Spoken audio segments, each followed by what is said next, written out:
ሰላም እንዴት ናችሁ? የዛሬ ቪዲዮ በአዲሱ ዳይሬክቲቭ መሰረት የተፈቀዱ የፎሬን ከረንሲ አካውንት አይነቶችን በዝርዝር እንመለከታለን።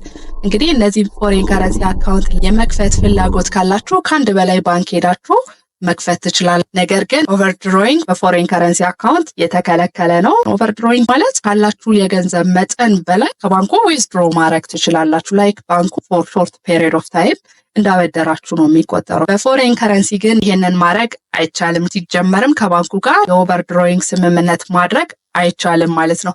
ሌላው የፎሬን ከረንሲ አካውንት ከዶላር ውጪ ኢትዮጵያ ውስጥ ተቀባይነት ባላቸው ወይም ደግሞ ትሬደብል ሆኑ ከረንሲዎች መክፈት ይቻላል። በፓውንድ ስተርሊንግ መክፈት ትችላላችሁ፣ በዩሮ መክፈት ትችላላችሁ፣ በቻይኒስ ዩዋን መክፈት ትችላላችሁ፣ በካናዳ ዶላር፣ በሳውዲ ሪያል፣ በጃፓኒስ የን፣ በአውስትራሊያ ዶላር እና በድርሃም መክፈት ትችላላችሁ። በዶላርም ይቻላል። በእነዚህም የፎሬን ከረንሲ አካውንት መክፈት ትችላላችሁ ማለት። ሌላኛው ኮንዲሽን ደግሞ የፎሬን ከረንሲ አካውንት በምትከፍቱበት ጊዜ አፕሊኬሽን ፎርም መሙላት አለባችሁ። የግድ ፊዚካሊ ሄዳችሁ መሙላት አይጠበቅባችሁም። ዲጂታሊም ሰሚት ማድረግ ይቻላል። ቬሪፊኬሽን ፕሮሲጀሩን በሟላ መልኩ ሰሚት እስካደረጋችሁ ድረስ ተቀባይነት አለው ማለት ነው። ግለሰቦች ከሆናችሁ ፓስፖርት ወይም ደግሞ መታወቂያ ያስፈልጋችኋል። ቢዝነስ ከሆነ ወይም ሌላም አይነት ተቋም ከሆነ ፎርማሊ ሬጅስተር ስለማድረጉ የሚያስረዳ ሌጋል ዶክመንት ያስፈልጋችኋል። ከዛ በተጨማሪ ደግሞ አርቲክል ኦፍ አሶሲዬሽን ወይም ሜሞራንደም ኦፍ አሶሲዬሽን ያስፈልጋችኋል። ይሄ እንግዲህ ለሼር ካምፓኒ ነው። ቢዝነሱ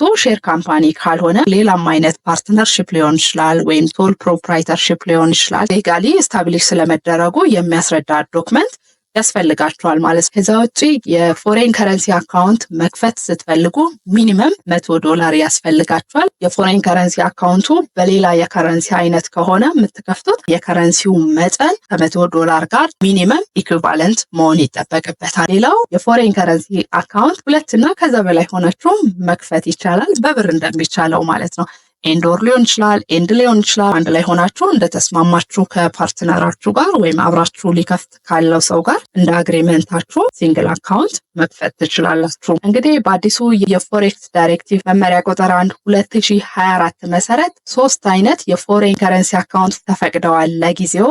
እንዳስፈላጊነቱ ግን ወደፊት ሊሻሻል እንደሚችል ዳይሬክቲቭ ተስፋ ሰጥቷል። የመጀመሪያው የፎሬን ከረንሲ አካውንት አይነት ፎሬን ከረንሲ አካውንት ፎር ፎሬን ኤንቲቲስ ነው። ሁለተኛው አይነት ደግሞ ፎሬን ከረንሲ አካውንት ፎር ሬዚደንት ወይም ነን ሬዚደንት የሚባል አካውንት ደግሞ መክፈት ይቻላል። በዚህ ካታጎሪ ውስጥ 2 አይነት ነው ያለው። አንደኛው ኢትዮጵያ ውስጥ ነዋሪ ለሆናችሁ ነው። ሁለተኛ ደግሞ ኢትዮጵያ ለማትኖሩ ነው። ሶስተኛው አይነት የፎሬን ከረንሲ አካውንት ሪቴንሽን አካውንት የሚባለው ነው። ሪቴንሽን አካውንት እንግዲህ ለኤክስፖርተሮች የተፈቀደ የአካውንት አይነት ነው። ይህንን አካውንት ደግሞ መክፈት የሚችሉት ኤክስፖርተርስ ወይም ደግሞ ላኪዎች ናቸው። እነዚህን ጉዳዮች በዝርዝር እንመለከታለን። የመጀመሪያው የፎሬን ከረንሲ አካውንት አይነት ፎሬን ከረንሲ አካውንት ፎር ፎሬን ኤንቲቲስ ነው። ይህንን አካውንት መክፈት የሚችሉት ፎሬን ዳይሬክት ኢንቨስትመንት ኤፍዲአይ ካምፓኒስ ማለት ናቸው። ኢንተርናሽናል ኦርጋናይዜሽንስ ወይም ደግሞ ዓለም አቀፍ ድርጅቶች የሚባሉ መክፈት ይችላሉ።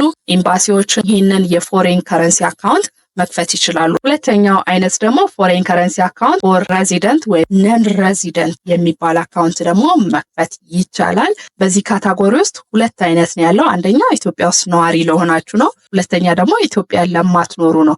ኢትዮጵያ ነዋሪ ለሆናችሁ ፎሬን ከረንሲ አካውንት ፎር ሬዚደንት የሚባለውን አካውንት ነው መክፈት የምትችሉት። ኢትዮጵያ ለማትኖሩት ደግሞ ፎሬን ከረንሲ አካውንት ፎር ነን ሬዚደንት የሚባለውን አካውንት ነው የምትከፍቱት ማለት ነው። በዚህ ውስጥ አስቀድሜም እንደነገርኳችሁ 2 አይነት አካውንት ነው ያለው። አንደኛው ፎሬን ከረንሲ አካውንት ፎር ሬዚደንት ነው። ይህንን አካውንት መክፈት የሚችሉት ኢትዮጵያ ውስጥ የሚኖሩ ኢትዮጵያውያን ናቸው። የፎሬን ከረንሲ ገቢ ያላቸው ማለት ነው። ይህንን አካውንት ለመክፈት ፓስፖርት ወይም መታወቂያ ነው የሚያስፈልገው፣ ግለሰቦች ከሆናችሁ ማለት ነው። ድርጅት ደግሞ ከሆነ ኖት ፎር ፕሮፊት ኦርጋናይዜሽን ኢትዮጵያ ውስጥ ስታብሊሽ የተደረገ ማለት ነው። ይህንን አካውንት መክፈት ይችላል።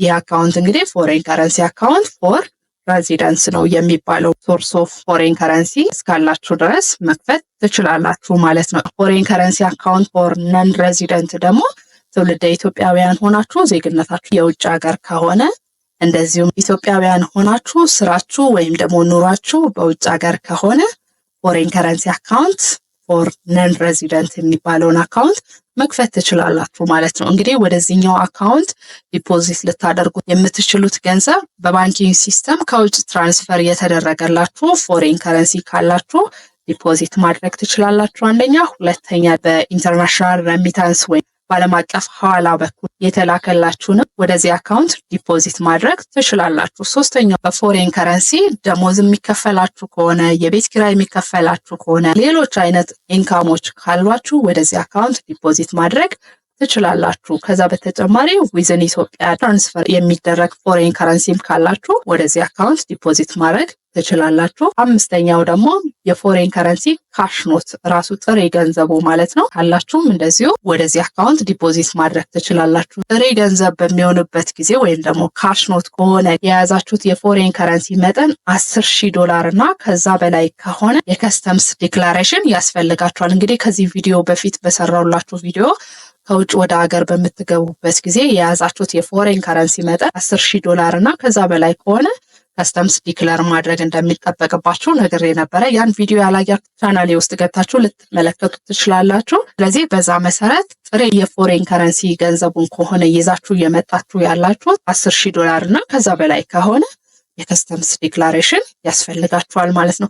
ስድስተኛው ከውጭ የተላከላችሁ ቼክም ከሆነ እንደዚሁ ወደዚህ አካውንት ዲፖዚት ማድረግ ትችላላችሁ። ሰባተኛ በኢንተርናሽናል ፔመንት ካርድ ደግሞ እየተቀበላችሁት ካለም እንደዚሁ ወደዚህ አካውንት ዲፖዚት ማድረግ ትችላላችሁ። ይህንን አካውንት ለተለያዩ ፐርፐዞች ልትጠቀሙ ትችላላችሁ። አንደኛ የፎሬን ከረንሲ አካውንቱን ወደ ብር አካውንታችሁ ትራንስፈር ማድረግ ትችላላችሁ፣ ወይም ደግሞ በብር ካሽ ኖቱ እንዲሰጣችሁ መጠየቅ ትችላላችሁ ማለት ነው። የመጀመሪያው ይሄ ነው። ሁለተኛው ደግሞ የፎሬን ሰርቪሶች ካላችሁ ለነዛ ሰርቪሶች ፔመንት መፈጸም በፎሬን ከረንሲ ትችላላችሁ። ለዚህ ግን ኢንቮይስ ትጠየቃላችሁ። ኢንቮይሱ ላይ ባለ መሰረት ስለሆነ ፔመንቱን መፈጸም የምትችሉት ማለት ነው። ሶስተኛው በፎሬን ከረንሲ ካሽ ዊዝድሮ ማድረግ ትችላላችሁ። ይህንን ግን ማድረግ የምትችሉት ለተፈቀዱት ጉዳዮች ብቻ ነው። አራተኛው መጠቀም የምትችሉት ደግሞ ይህንን የፎሬን ከረንሲ አካውንታችሁን ዴቢት ካርድ ሊሰጣችሁ ይችላል። ይህ የሚሆነው ግን ቫሊድ የሆነ ትራቭል ዶክመንቶችን ሰሚት ካደረጋችሁ ብቻ ነው። አምስተኛው ደግሞ ትውልደ ኢትዮጵያውያን ከሆናችሁ ወደ ውጭ አካውንት ትራንስፈር ማድረግ ይቻላል ማለት ነው። ከነዚህ በተጨማሪ ደግሞ የፎሬን ከረንሲ አካውንታችሁን በሎካል ከረንሲ ብድር ማግኘት ስትፈልጉ እንደ ኮላተራልም ልትጠቀሙት ትችላላችሁ። እንደምታውቁት ኢትዮጵያ ውስጥ ብድር ማግኘት በጣም ከባድ ነው። የፎሬን ከረንሲ አካውንታችሁን አስይዛችሁ በሎካል ከረንሲ መበደር እንደምትችሉ ዳይሬክቲቭ ይፈቅዳል ማለት ነው። ሶስተኛው አይነት የፎሬን ከረንሲ አካውንት ሪቴንሽን አካውንት የሚባለው ነው። ሪቴንሽን አካውንት እንግዲህ ለኤክስፖርተሮች የተፈቀደ የአካውንት አይነት ነው። ይህንን አካውንት ደግሞ መክፈት የሚችሉት ኤክስፖርተርስ ወይም ደግሞ ላኪዎች ናቸው። ለኤክስፖርተርስ እንግዲህ በአዲሱ ዳይሬክቲቭ መሰረት ወደ ውጭ ዕቃ ልከው ወይም ደግሞ አገልግሎት አቅርበው ካገኙት የፎሬን ከረንሲ መጠን ላይ 50%ን ወደ ሪቴንሽን አካውንታቸው ዲፖዚት ማድረግ እንዲችሉ ፈቅዶላቸዋል። እንግዲህ ከዚህ በፊት የነበረው ህግ የሆነ ሰዓት ላይ እንደውም 70%ን ለብሔራዊ ባንክ ሰረንደር እንዲያደርጉ ሪኳየር የሚያደርግ ነው። 20%ቱ ብቻ ለኤክስፖርተሩ፣ የቀረችው 10% ደግሞ ለባንኩ። ስለዚህ ባንኩንም ኢንከሬጅ አያደርግም፣ ኤክስፖርተሩንም ኢንከሬጅ የሚያደርግ ሲስተም አልነበረ። በኋላ ላይ ግን ተሻሽሎ 40%ቱ ለላኪው እንዲሆንለት ተደርጎ ነበረ። በዚህኛው በአዲሱ ህግ ደግሞ 50%ቱን ሪቴን እንዲያደርግ ተፈቅዶለታል ማለት ነው። ይህ መጠን እንግዲህ ወደፊትም ሊሻሻል እንደሚችል ዳይሬክቲቭ ተስፋ ሰጥቷል። ስለዚህ ይሄ ሞር ኤክስፖርተሩን ወይም ደግሞ ላኪዎችን ኢንካሬጅ የሚያደርግ ነው ማለት ነው። ይህንን የሪቴንሽን አካውንት እንግዲህ አንደኛ ኢምፖርት የሚያደርጉም ከሆነ ለዛ ኢምፖርት ለሚያደርጉት መጠቀም ይችላሉ። ኤክስፖርት ለሚያደርጉት እቃቸው ለግብዓት ለሚያስፈልጉ ማቴሪያሎችም መጠቀም ይችላሉ። እንደ አስፈላጊነቱ ደግሞ ዲቪደንድም በፎሬን ከረንሲ መክፈል ካለባቸው መክፈል እንደሚችሉ ተፈቅዶላቸዋል። እንግዲህ ኢንጀነራል የሶስቱንም አይነት የፎሬን ከረንሲ አካውንቶች መክፈት የምትችሉት በሶስት አይነት መልኩ ነው። አንደኛ ከረንት አካውንት ነው፣ ሁለተኛ በሴቪንግ አካውንት፣ ሶስተኛ ደግሞ በታይም ዲፖዚት ነው። እነዚህን አካውንቶች እንግዲህ እናንተ እንደምትጠቀሙበት ፐርፐስ በፈለጋችሁት አካውንት መክፈት ትችላላችሁ። ለምሳሌ ዴይ ቱ ዴይ ገንዘቡን የምትፈልጉ ቢዝነሳችሁ ያን ገንዘብ የሚያስፈልገው ከሆነ ከረንት አካውንት ብትከፍቱ የተሻለ ነው። ምክንያቱም ኤኒ ታይም ሄዳችሁ ገንዘባችሁ ስለሚሰጣችሁ ማለት ነው። ሴቪንግ ሲሆን ኢንተረስት ይኖረዋል። ተጨማሪ ደግሞ ገንዘባችሁንም በፈለጋችሁ ጊዜ መውሰድ ትችላላችሁ። ነገር ግን እጥረት ቢኖረው ወዲያው ላይሰጣችሁ ይችላል። እንደ ከረንት አካውንት አይሆንም ማለት ነው። ሶስተኛው አይነት ደግሞ ታይም ዲፖዚት ነው። ታይም ዲፖዚት ደግሞ ገንዘቡን ዴይ ቱ ዴይ የማትፈልጉት ቶሎ ቶሎ የማትፈልጉት ከሆነ የተሻለ ኢንተረስት ማግኘት የምትፈልጉ ከሆነ ታይም ዲፖዚት ብታደርጉት የተሻለ ነው። ለምሳሌ ለ3 ወር ወይም ደግሞ ለ6 ወር ስታደርጉ ኢንተረስቱ ተመሳሳይ ላይሆን ይችላል። ጊዜው ረዘም ባለ ቁጥር የተሻለ ኢንተረስት ሬት የማግኘት ኦፖርቹኒቲ ሊኖራችሁ ይችላል። የምታስቀምጡት የገንዘብ መጠንም እንደዚሁ ይወስነዋል፣ የኢንተረስት ሬቱን መጠን ማለት ነው። ከዛ በተጨማሪ ደግሞ የእናንተ ባርጌኒንግ ፓወርም ጥሩ ተደራዳሪ ከሆናችሁ የተሻለ ኢንተረስት ሬት የማግኘት እድል ሊኖራችሁ ይችላል ማለት ነው። ስለዚህ ያንን የፎሬን ከረንሲ አካውንት የፈለጋችሁበት ፐርፐዝ ይወስነዋል ማለት ነው። ከረንት አካውንት ላርገው፣ ሴቪንግ አካውንት ላርገው ወይም ደግሞ ታይም ዲፖዚት ላርገው የሚለውን የሚወስነው እናንተ የፈለጋችሁበት ፐርፐዝ ነው ማለት ነው። ታይም ዲፖዚት ላይ ለረጅም ጊዜ ሲሆን የተሻለ ኢንተረስት ሬት የማግኘት እድል ሊኖራችሁ ይችላል።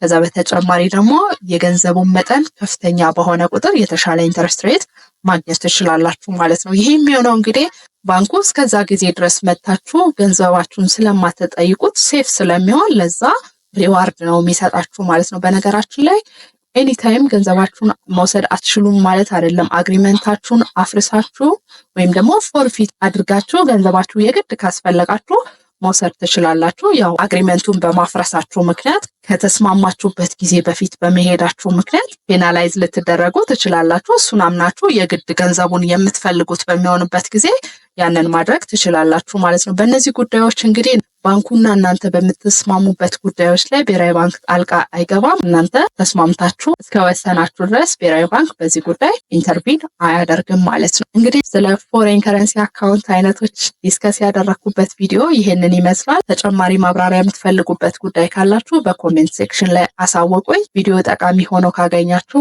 ላይክ፣ ሼር አድርጉ። ለቤኮ ቲዩብ እንግዳ ከሆናችሁ ደግሞ ሰብስክራይብ አድርጉ። አብራችሁኝ ስለቆያችሁኝ አመሰግናለሁ። ቻው